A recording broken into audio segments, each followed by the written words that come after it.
आप सभी का स्वागत है आपके अपने YouTube channel rise up with Kannu में। किया था डिस्टेंस फार्मूला। डिस्टेंस फार्मूला क्या था कि if 2 points is given then, देखिए question number 4, find the ratio in which, देख रहे हो क्वेश्चन नंबर 4 कितना इजी है, क्या कह रहे हैं। तो जय हिंद साथियों, आप सभी का स्वागत है आपके अपने channel rise up with Kannu में। ये क्लास जो है क्लास 10th के लिए जो बोर्ड एग्जाम देने वाले हैं उनके लिए बहुत ज्यादा रेलेवेंट है। आज मैं चैप्टर शुरू करने वाली हूँ 7, जिसका नाम क्या है, कोऑर्डिनेट ज्योमेट्री। मैथ्स के में पूरे चैप्टर जो है उसमें सबसे इजी चैप्टर जो है अपना क्या है, कोऑर्डिनेट ज्योमेट्री है, जिसको आपको 3 फार्मूले के साथ और मैक्सिमम आपको 15 मिनट्स मुझे सुनना है। और अगर आपको मैथ्स में कुछ भी नहीं आता होगा तो भी ये चैप्टर आपको समझ में आएगा, इसकी गारंटी है। बस आपको ध्यान से मुझे 10 से 15 मिनट सुनने हैं, ठीक है। तो कोऑर्डिनेट ज्योमेट्री स्टार्ट करने से पहले मैं थोड़ा सा आपको रिवाइज करा दूं। क्लास नाइन्थ में आप इस चीज से परिचित थे कि अगर इसको हम क्या कहते हैं, एक्स एक्सिस कहते हैं, इसको क्या कहते हैं, वाई एक्सिस कहते हैं, ठीक है। आपको पता है इसको फर्स्ट क्वाड्रेंट कहते हैं, इसको सेकंड क्वाड्रेंट कहते थे, इसको थर्ड क्वाड्रेंट और इसको फोर्थ। क्लास 9th वाली क्लास याद आ गई, ठीक है। आपको पता है कि इसमें कोई भी जो पॉइंट है क्या होता है कि पॉजिटिव, मतलब दोनों एक्स और वाई दोनों पॉजिटिव होता है। इसमें अगर हम आ जाते हैं तो एक्स अपना निगेटिव और वाई क्या हो जाता है, पॉजिटिव होता है। अगर दोनों पॉइंट निगेटिव है तो वो थर्ड क्वाड्रेंट में आता है ना। और अगर आपका पहला पॉजिटिव है और सेकंड आपका क्या है, y की वैल्यू अगर निगेटिव है तो फोर्थ क्वाड्रेंट में आता है। उसी का एडवांस वर्जन इस चैप्टर में है और उसका भी एडवांस वर्जन आप क्लास 11th में फिर 12th में पढ़ेंगे। तो आइए, ये इजी था आपको क्लास 9th में, मुझे पता है कि क्लास 9th में भी आपको ये चैप्टर क्या है, इजी ही लगा था, है ना। तो आप देखिए इसमें करना क्या है, मान लीजिए कि यहाँ पर एक पॉइंट है ए, ठीक है, और यहाँ पर एक पॉइंट है बी। पहले यहाँ नहीं समझा करके मैं इजी करने के लिए यहाँ यहीं पे समझा दूंगी कि फर्स्ट क्वाड्रेंट में ही 2 पॉइंट है ए और बी, इन दोनों के बीच का डिस्टेंस फाइंड आउट करना है। तो कैसे फाइंड आउट करेंगे, देखियो अगर इसका कोऑर्डिनेट गिवन है x1 कॉमा y1, ए का कोऑर्डिनेट x1 कॉमा y1 दिया है और बी का कोऑर्डिनेट x2 कॉमा y2 दिया है, तो डिस्टेंस फार्मूला क्या कहता है, distance formula is elaborate that कि how to find the distance between 2 points. 2 point के बीच दिए गए डिस्टेंस को फाइंड करने के लिए डिस्टेंस फार्मूला का यूज करते हैं। डिस्टेंस फार्मूला मतलब यहाँ पे distance A B is equal to, formula होता है x2 माइनस x1 का whole square plus y2 minus y1 का होल स्क्वायर। ये आपका एनसीईआरटी में दिया है। एक ये चीज एनसीईआरटी में नहीं दिया है, इसको मैं बता रही हूँ कि अगर आप इसको आप रिवर्स करके भी लिखते हैं, मतलब कि x1 माइनस x2 का होल स्क्वायर भी लिख देते हैं तो भी आपका आंसर क्या आता है, सेम आता है। तो ये दोनों में से कोई भी फार्मूला आपको प्रिपेयर है, याद है, तो आप डिस्टेंस बिटवीन 2 पॉइंट बड़े आसानी से फाइंड आउट कर सकते हैं। आइए एग्जांपल के साथ समझते हैं। देखिए कि मान लीजिए एक पॉइंट ए है जिसका कोऑर्डिनेट क्या दे दिया है 2,3 और एक पॉइंट बी है जिसका कोऑर्डिनेट दे दिया है 4,6 मान लेते इस तरीके का दिया है, ठीक है। तो कैसे सॉल्व करते हैं, तो आप क्या करोगे, पहला टर्म क्या लिखना है, सोल्यूशन, ओके। पहला क्या टर्म लिखोगे, सोल्यूशन, फिर क्या लिखना है आपको, दूसरा वर्ड गिवन दैट, है ना। ऐसे ही क्वेश्चन आपको सॉल्व करना है एग्जाम में।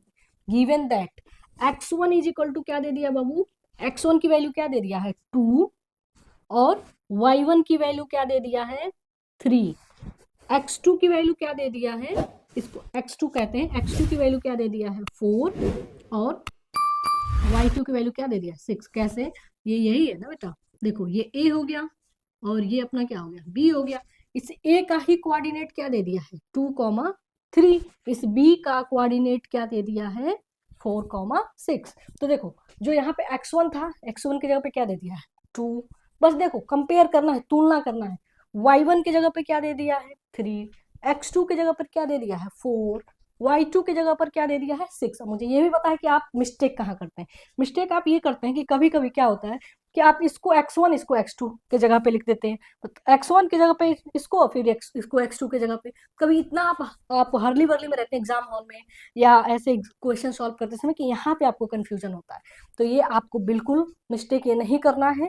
ध्यान रखना है कि ये अपना क्या है x1 है और दूसरा कोऑर्डिनेट हमेशा y1 को ही रिप्रेजेंट करता है। तो ये आपने यहाँ तक लिख लिया। यहाँ तक लिखने में किसी कोई समस्या बताएं, लिख लोगे ना? ठीक है, अब सिर्फ फार्मूले पे रख दो। और फार्मूले मुझे ये भी पता है कि आपको डिस्टेंस फार्मूला लर्न होगा, x2 माइनस x1 का whole square plus y2 minus y1 का होल स्क्वायर।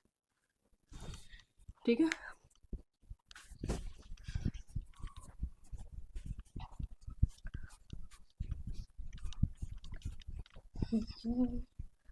बोर्ड का एग्जाम होने वाला है, आप लोग प्रेशर में तो नहीं है? देखिए कितना इजी क्वेश्चन ऐसे ही आएगा एग्जाम हॉल में। सिर्फ आपको अपना माइंड को क्या है कूल और काम रखना है।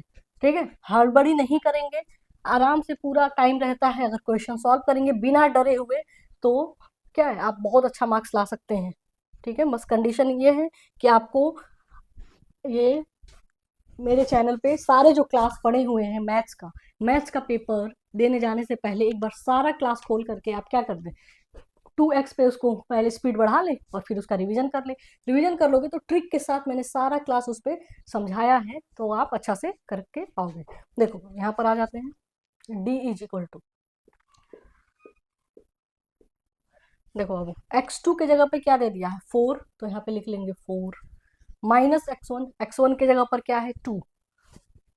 ठीक है, इसका होल स्क्वायर प्लस y2 की जगह पर क्या दे दिया है 6 और y1 की जगह पर क्या दे दिया है 3, तो इसका होल स्क्वायर कर लेंगे। बस अब आपको जोड़ घटाना गुणा भाग तो आता है, तो क्वेश्चन हो गया सॉल्व। 4 माइनस 2 क्या होता है 2, और 2 का स्क्वायर क्या हो जाएगा 4। 6 माइनस 3 क्या होगा 3, इतना तो आता होगा, और 3 का स्क्वायर क्या हो जाएगा 9, है ना? तो d is equal to 9 and 4, ये भी आपको पता ही होगा कि 13 होता है। यूनिट लिखना नहीं भूलते हैं, 13 यूनिट। ठीक है, ये लिखते हैं और यहाँ पे आप लगा दोगे आंसर। तो ये तरीका है क्वेश्चन सॉल्व करने का। आप लिखो सोल्यूशन, उसके बाद से यहाँ से ऐसे आ जाओ। ठीक है, आइए एक्सरसाइज, आपको ये ना लगे कि मैं क्या पढ़ा रही हूँ, एक बार बुक हम लोग देख लेते हैं। आप लोग भी बुक खोलिए और chapter number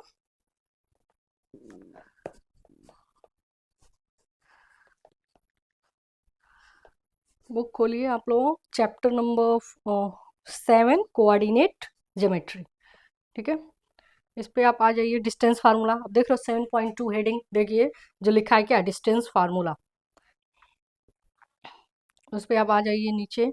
example number 1, do the point, example number 1 पढ़िए, देखिए क्या कह रहा है, do the point 3,2 -2, -3 and 2,3 form a triangle, if so name the types of triangle formed. ठीक है, तो क्या करना है, 3 पॉइंट्स दिया हुआ है ना, 3 पॉइंट्स दिया है, ट्रेंगल बनाएंगे 3 पॉइंट्स लिख लेंगे।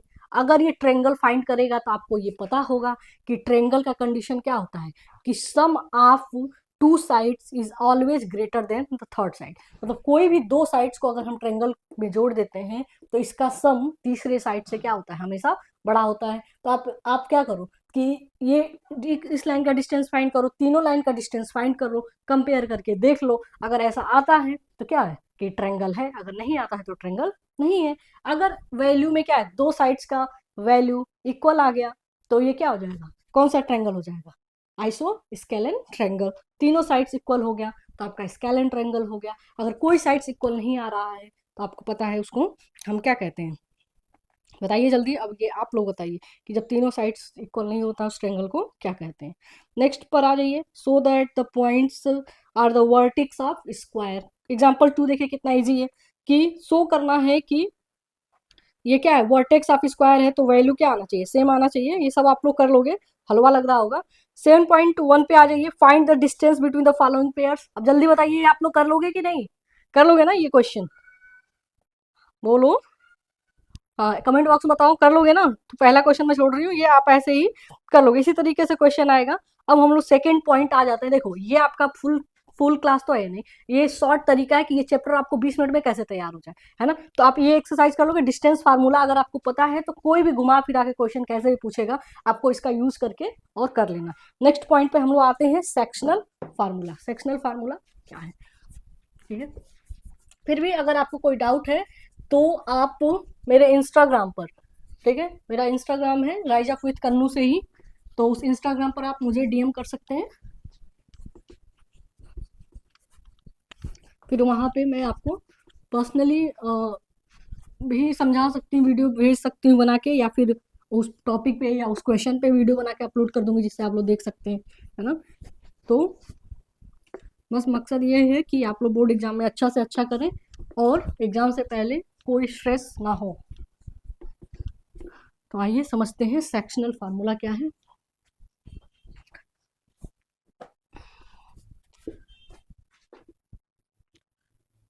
सेक्शनल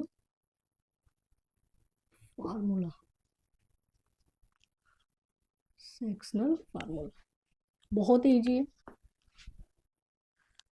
जैसे कोई पॉइंट ए है और बी है, जिसका ए का कोऑर्डिनेट x1, y1 है और बी का कोऑर्डिनेट x2, y2 है, ठीक है? इसको कोई पॉइंट ओ है, ठीक है, कोई पॉइंट ओ है जिसको m1 रेशियो m2 में डिवाइड कर रहा है। क्या कर रहा है? m1 रेशियो m2 में डिवाइड कर रहा है। तो उस कंडीशन में इस पॉइंट का कोऑर्डिनेट फाइंड करो। इससे मैं 100% कह रही हूँ कि एक क्वेश्चन तो जरूर आएगा। 100% सोचो कि अभी जो मैं लिखने जा रही हूँ ये आपको सेम टू सेम लिख करके आना है एग्जाम में। तो देखो, इस x का कोऑर्डिनेट लिखने के लिए आपको फार्मूला याद रखना है कि फार्मूला क्या होता है, m1 x2 plus m2 x1 अपान में m1 प्लस m2। इस x की वैल्यू ये होती है, और y इज इक्वल टू क्या होता है आपका, m1 y2 plus m2 y1 अपान में m1 प्लस m2। देखो ये फार्मूला तो आपको याद रहेगा, लेकिन बच्चे कंफ्यूज कहाँ होते हैं या मिस्टेक क्या करते हैं, यहाँ पे m1 और x1 लिख के आ जाते हैं। तो ये आपको याद रखना है कि m1 आप ले रहे हो, यानी कि इधर वाला पहला टर्म ले रहे हो, तो m1 तो 1 के बाद 2, तो m1 के साथ कभी भी x1 नहीं आएगा, m1 के साथ x2 ही आएगा। जब ये सिर्फ आपको एक लाइन याद रहेगा तो आपको ये पूरा याद हो जाएगा कि जब m1 के साथ x2 है तो m2 के साथ x1 हो जाएगा, क्योंकि x1 ही बचा हुआ है।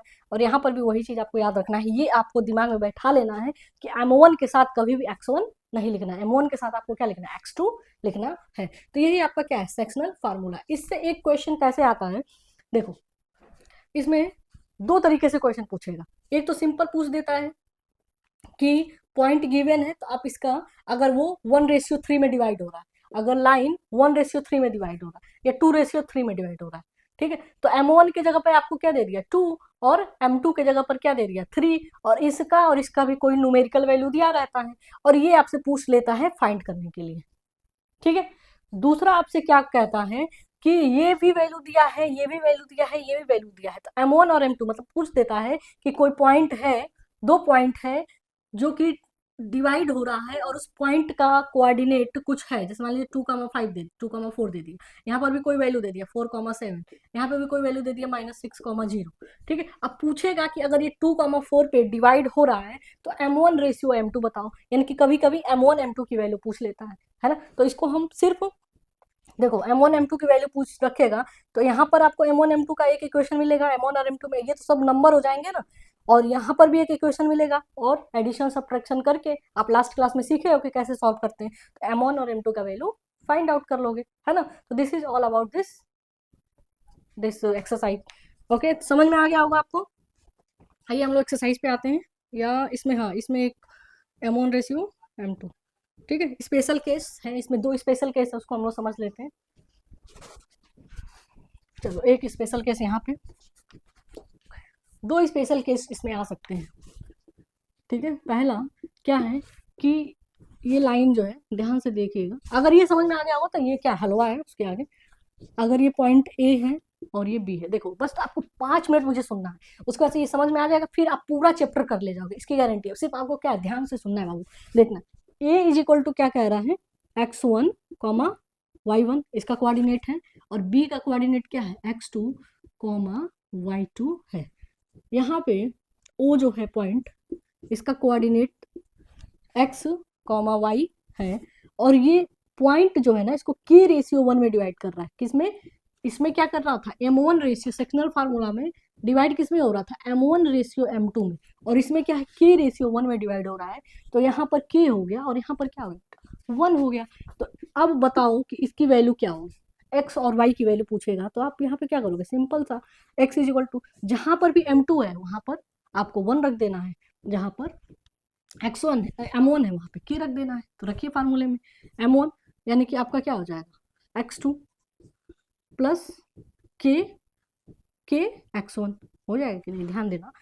m1 की जगह पे 1 हो गया, m1 की जगह पर 1 हो गया, तो ये सिर्फ x2 बचा, और m2 के जगह पर आपका क्या दे दिया है, m2 के, सॉरी एक मिनट, k रेशियो m1 की जगह पे, सॉरी देखो m1 की जगह पे k दिया है ना, तो यहाँ पे क्या हो जाएगा, k x2 प्लस m2 के जगह पे 1 दे दिया है तो x1 हो गया, अपान में m1 प्लस m2 तो k प्लस 1 हो जाएगा। ठीक है, दूसरा देखो m1 की जगह पर k दिया है तो k हो गया y2 प्लस y1 अपान में k प्लस 1। ये होता है आपका स्पेशल केस, एक ये आ सकता है ना। दूसरा स्पेशल केस क्या है, यहाँ पर बता दे रही हूँ, second special case. Second special case क्या कह सकता है बाबू, ध्यान से देखना, बहुत ईजी है, कि अगर ये पॉइंट ए है और ये क्या है अपना बी है, इसका कोऑर्डिनेट, अब जल्दी बोलिए क्या लिखूं मैं, बोलिए मैं सुन रही हूँ, जहां भी बैठे हैं वहीं से बोलिए। इसका कोऑर्डिनेट क्या होगा, x1 कॉमा y1, इसका कोऑर्डिनेट क्या होगा, जल्दी बोलिए, x2 कॉमा y2। अगर ये O है और ये पॉइंट x कॉमा y1 है, और ये पॉइंट क्या है, मिड टर्म है, यानी कि यहाँ से ये जो डिस्टेंस है वही डिस्टेंस यहाँ से भी है, तो इसको हम क्या कहते हैं, मिड टर्म फार्मूला। ठीक है, तो मिड टर्म फार्मूले का मतलब क्या बेटा, कि ये 1 है और ये 1, यानी 1 रेशियो 1 में डिवाइड है। तो इस कंडीशन में x इज इक्वल टू क्या हो जाता है आपका, x2 प्लस x1 अपान में 2। कैसे हुआ, बस यहाँ पर क्या रख दीजिए, 1 रख दीजिए, यहाँ पे 1, यहाँ पे 1, यहाँ पे 1। तो ये देखो m1 इंटू x2 मिल के क्या हो गया, सिर्फ x2, क्योंकि m1 की वैल्यू 1 है। यहाँ पर बाबू देखना x1, m2 की वैल्यू 1 है तो ये x1 हो गया, तो x2 प्लस x1, और 1 प्लस 1 2, इसी फार्मूले पे है ना, सिर्फ m1 m2 की वैल्यू 1 लिख दी गई है ना। और y इज इक्वल टू क्या हो जाएगा, y2 प्लस y1 अपान में 2। ठीक, तो इसको कहते हैं मिड टर्म फार्मूला। इसी तीनों से एक क्वेश्चन 100% एग्जाम में आएगा, मैं लिख के दे रही हूँ, एमसीक्यू में भी आएगा, एक लॉन्ग में भी आ सकता है, तो ये आपको फार्मूला याद रखना है। ठीक है, अब चलिए ये आप लोग नोट करिए, और तब तक मैं एक्सरसाइज देखती हूँ। एक्सरसाइज पर आ जाते हैं, exercise 7.3, 7.2, find the coordinate of the point which divides the join of this in ratio 2:3। अब बताओ कोई ऐसा बच्चा है जो नहीं कर पाएगा, देखो मैं बता दे रही हूँ कैसे होगा, इरेज कर दूं ना, ये आप नोट कर लिए होंगे, नोट कर लिए हैं, नोट जो लोग नहीं किए हैं वीडियो को पॉज करके स्क्रीनशॉट ले लीजिए, या फिर पॉज करके आप लिख लीजिए, फिर आगे वीडियो देखिए। और अगर आप लोग को अच्छा लग रहा हो तो आप क्या कर सकते हैं, लाइक शेयर और सब्सक्राइब भी कर सकते हैं।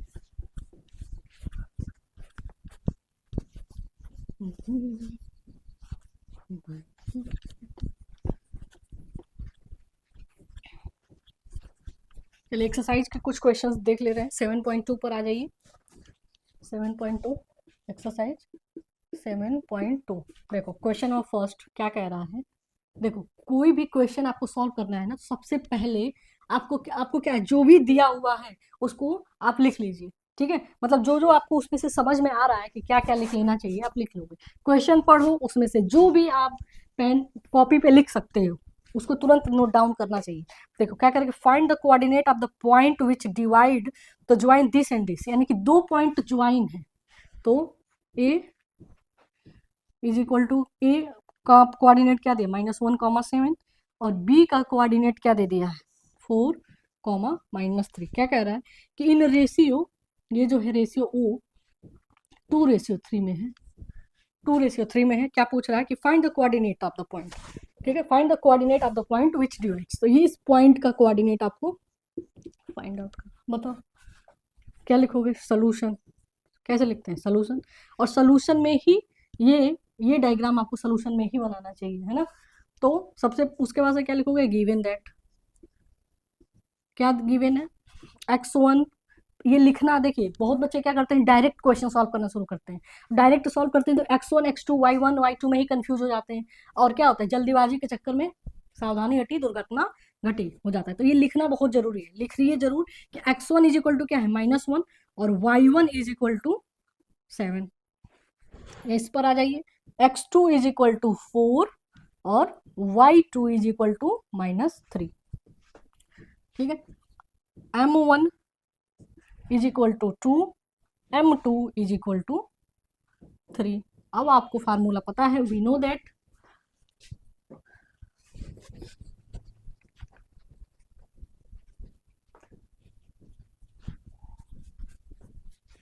चलिए जिसको इसको पता है जहां बैठे वहीं से बोलिए कि फार्मूला क्या है। अभी बताया भी है मैंने कि x की वैल्यू क्या होती है, जल्दी बोलिए, m2 x1, है ना, या फिर इसको ऐसे भी लिख सकते हैं m1 x2, जैसे चाहे वैसे लिख सकते हैं, m1 x2 plus m2 x1, m1 x2 plus m2 x1, m1 plus m2। अब इस पे ये सारा वैल्यू रखिए, x की वैल्यू फाइंड करिए। ऐसे ही y का भी वैल्यू आप फार्मूला रख के, y की वैल्यू, y का फार्मूला क्या होता है, जल्दी बोलिए बोलिए, मैं सुन रही हूँ, जहां पर बैठे वहीं बोलिए, m1 y2 plus m2 y1 अपान में m1 प्लस m2। इस फार्मूले पर रखिए वैल्यू, गुणा भाग जोड़ घटाना आता ही है आप लोग को, मुझसे बेटर आता है, तो उसको आप लोग सॉल्व करोगे और क्वेश्चन हो गया क्या सॉल्व, ठीक है। यहाँ पे मैं क्वेश्चन सॉल्व करूंगी, फालतू में वीडियो लंबा हो जाएगा, बस this is all about the question. चलो एक क्वेश्चन, ये लंबा क्वेश्चन है, क्वेश्चन नंबर 3, इसको आप लोग देख लेना, ठीक है। नहीं जो कर पाएगा आप मुझे राइज अप विद कन्नू पे डीएम कर सकते हैं, इंस्टाग्राम पे जाइए rise up with Kannu, rise up with Kannu, वहाँ पे आप मुझे डीएम करिए, क्वेश्चन पूछिए, वहाँ पे आपको सारा सोल्यूशन मिलेगा, है ना। और उसके बाद से अपने छोटे भाई बहन को आपको बताना है कि उनको अगर वो क्लास 10th में जो भी आने वाले हैं उनको लॉन्ग वीडियो मिलेगा, एक एक क्वेश्चन, जैसे कि एग्जाम, जैसे कि क्वेश्चन स्कूल में आप जाते हैं और पढ़ते हैं एक एक क्वेश्चन, और वहाँ पे भी क्या है आपको पीडीएफ से तो नहीं पढ़ाया जाता ना, पीपीटी से नहीं पढ़ाया जाता, वहाँ पर भी टीचर ऐसे ही पढ़ाते हैं, तो ऐसे ही आपको पूरा क्लास मिलेगा, ठीक है। 9th 10th 11th and 12th का मैथमेटिक्स। देखिए question number 4, find the ratio in which, देख रहे हो क्वेश्चन नंबर 4 कितना इजी है। क्या कह रहा है कि find the ratio in which the line segment join the point this and this, तो दो पॉइंट है, ये हो गया ए हो गया बी, इस पॉइंट का कोऑर्डिनेट क्या है -3, 10, इस पॉइंट का कोऑर्डिनेट क्या है 6, -8, इज डिवाइडेड बाई दिस, यह पॉइंट डिवाइडेड बाई -1, 6 से है। तो यहाँ पे आपको क्या करना है, m1 और m2 की वैल्यू फाइंड आउट करनी है। अब देखना यहाँ पे आपको प्रॉब्लम क्या होती है, क्वेश्चन का लैंग्वेज नहीं समझ में आप आता है कभी कभी कुछ बच्चों को, तो ध्यान समझिएगा। आपको ये तो पता है कि ऐसा होता है, लेकिन क्या ये आप समझ में कि ए पॉइंट का कोऑर्डिनेट दिया है, कौन बी पॉइंट का दिया है, कौन ओ पॉइंट का कोऑर्डिनेट दिया है, तो क्वेश्चन एकदम आराम से पढ़ना है। देखिए क्वेश्चन क्या कह रहा है कि find the ratio in which the line segment join the point this and this, join the point this and this, तो यानी कि यहां से क्लियर हो रहा है इस लाइन से कि ये ए का कोऑर्डिनेट दिया है और ये बी का कोऑर्डिनेट दिया, इज डिवाइडेड बाई, डिवाइड हो रहा है इस पॉइंट के द्वारा, तो इसी पॉइंट के द्वारा ना ये दोनों डिवाइड हो रहा है, क्लियर हो रहा है पॉइंट। तो इस तरीके से आप देखो, मुझे पता है कि आपको क्वेश्चन समझ में, क्वेश्चन आप पूरा सॉल्व कर लेते हो, मैथ्स जिसका भी थोड़ा बहुत ठीक ठाक होता है क्वेश्चन सॉल्व कर लेता है। प्रॉब्लम कहाँ पे आपको आती है, लैंग्वेज नहीं समझ में आता है क्वेश्चन। तो लैंग्वेज समझने का यही तरीका है कि छोटे छोटे पार्ट्स में क्वेश्चन को पढ़िए और फिर समझने की कोशिश करिए। बाकी इसमें आपका क्या हो गया, समरी, ये आपको बताया जा चुका है। तो लास्ट का 5 मिनट सबसे ज़्यादा इंपॉर्टेंट होता है, और आपको ध्यान से सुनना है कि हमने इस पूरे क्लास में क्या पढ़ा। पूरे क्लास में बेटा हमने start we are knowing how to find the distance between this point and this point. The formula was d is equal to under root x1 minus x2 का whole square plus y1 minus y2 का whole square. ठीक है, फिर हमने second point क्या पढ़ा कि sectional formula में हमने देखा कि जो x होता है, मिड पॉइंट का जो x होता है, x इज इक्वल टू क्या होता है, m1 x2, m1 के साथ x2 आता है, यही ध्यान रखना था इस पूरे चैप्टर में। यही जो है कि आपको स्टार लगा के नोट करना है कि m1 x2, x is equal to क्या है, m1 x2 plus m2 x1 अपान में m1 plus m2। y is equal to क्या आपको याद रखना है कि m1 y2 plus m2 y1 अपान में m1 प्लस m2। ये फार्मूला आपको याद है, तो दोनों जो स्पेशल केस थे वो भी आपको याद हो गया होगा। ठीक है, thank you so much and all the best for your examination. Thank you so much.